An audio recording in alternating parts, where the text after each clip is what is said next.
Mimi shida yangu ni yaona kama kwa jina naitwa Jacob P. Ruhiso.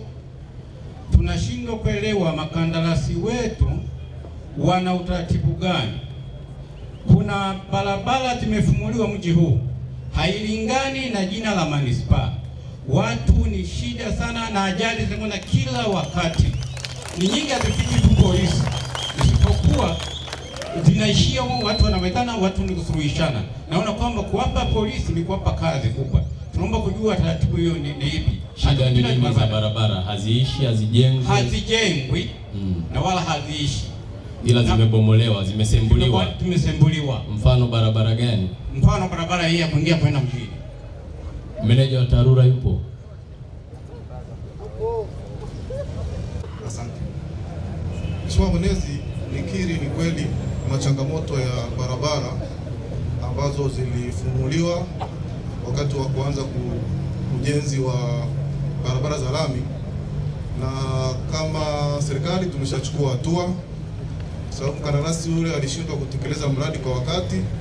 Tumevunja mkataba wake tangu tarehe 19 Januari na tayari tumeshatangaza zabuni kwa ajili ya kupata mkandarasi mpya ambaye atakuja kumalizia hizo kazi ambazo zimebaki, na ndani ya muda mfupi tunatumaini kwamba kero hiyo itakuwa imeisha.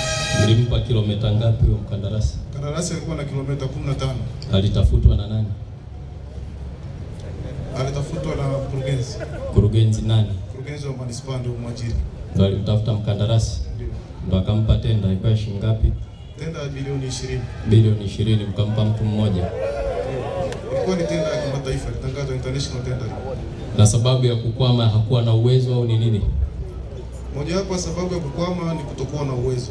Na sifa za mkandarasi kwa mujibu wa mikataba ya ujenzi ni nini? Mojawapo ni uwezo. Wakati wanamfanyia tathmini kwa mujibu wa nyaraka ambazo walikuwa wamewasilisha, alionekana na uwezo, lakini kwenye utekelezaji ndio ikawa changamoto. Wa kulaumiwa nani? Kwa kwanza tunamlaumu mkandarasi kwa sababu taarifa alizowasilisha sio sahihi. Na wa pili atalaumiwa mwajiri. Mwajiri ambaye ni nani? Ambaye ni ofisi ya mkurugenzi iliyo mwajiri. Mmetangaza tenda, mmepata mtu? Alilipwa? Fedha alilipwa, sehemu ya fedha. Shingapi? Alilipwa bilioni 6. Na kazi haijafanyika? Alilipwa kwa kazi ambazo tayari ameshazifanya. Katika mkataba huo kuna kazi zingine tayari ameshazifanya. Mkataba huko? Huko. Mnao nyinyi? Huko kwa mkurugenzi. Na uomba ni upate kwa huyu msaidizi wangu huo mkataba wa hiyo kazi nzima. Sawa? Ni upate leo. Alafu tutaanzia hapo. Na sehemu ukiona kuna migogoro mingi, maana yake anayesimamia hiyo sehemu au hiyo idara uwezo wake wa kazi ni mdogo, hiyo kazi haifai. Ndio maana migogoro inakuwa inazalishwa kila mara. Ukienda ziara ukakuta kuna idara ina migogoro mingi kuliko idara nyingine, maana yake mkuu wa idara wa hapo inabidi aondoke mara moja. Hafai kukaa hapo kwa sababu anazalisha kero kwa wananchi. Sasa ukweli huu watu wengi hawataki kusikia, na sisi kama chama hatutaki kumfurahisha yoyote. Tunachotaka ni kufurahisha Watanzania wafurahie kukaa kwa amani ndani ya ardhi yao. Hatutaruhusu mtumishi atukwamishe katika kutekeleza ilani ya uchaguzi. Aidha aondoke yeye au sisi tuchukue hatua. Mikataba yenyewe inaingiwa mikataba ya hovyo hovyo hapa. Mtu anakula bilioni 6 amepotea. Kazi haijafanyika. Watu hawapiti, alafu tunasema tunaogopa kuingilia mkataba. Hii ardhi ni ya watu wa Shinyanga, hapa ndio kwao. Hawa watengenezewe wanachotakiwa kutengenezewa. Kesho na kesho kutwa, umeona hapa mimi nilipo kiongozi.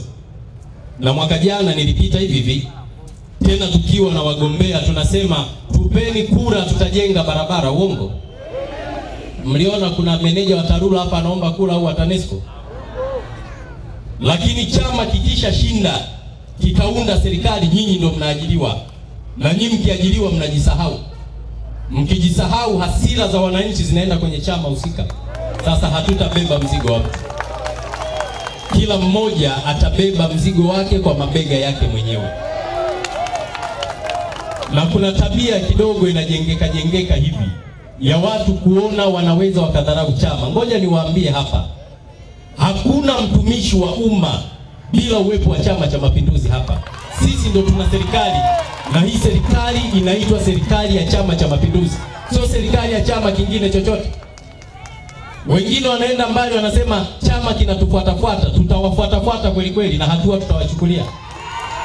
Hatuna sababu ya kupepesa macho.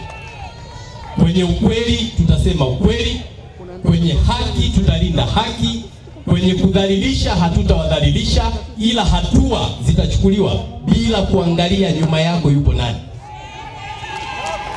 Kwa hiyo katika utaratibu huo utabaki hivyo.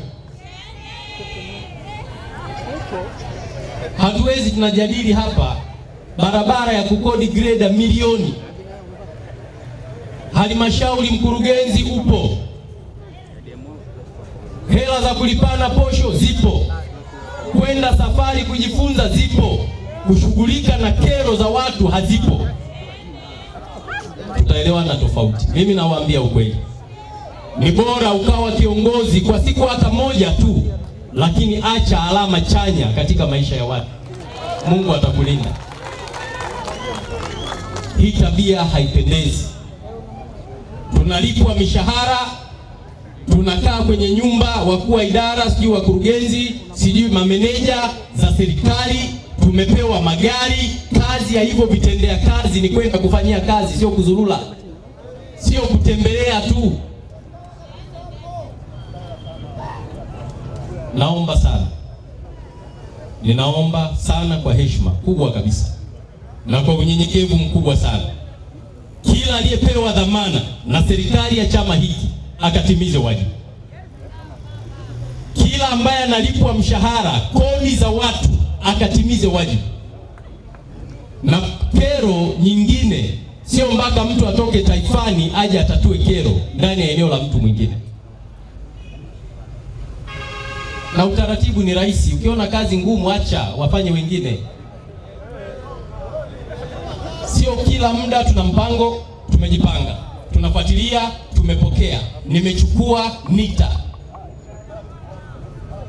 Ninaomba sana sana kabisa kwa heshima, kila mmoja awajibike kwa nafasi yake, ili kesho na kesho kutwa tukikutana tusalimiane kwa furaha na hakuna jambo linakwaza. Mimi niwaambie hapa, unakuta kuna mtu yuko hapa chini, unamuuliza maswali ya kawaida tu kama ambayo tunaulizana hapa.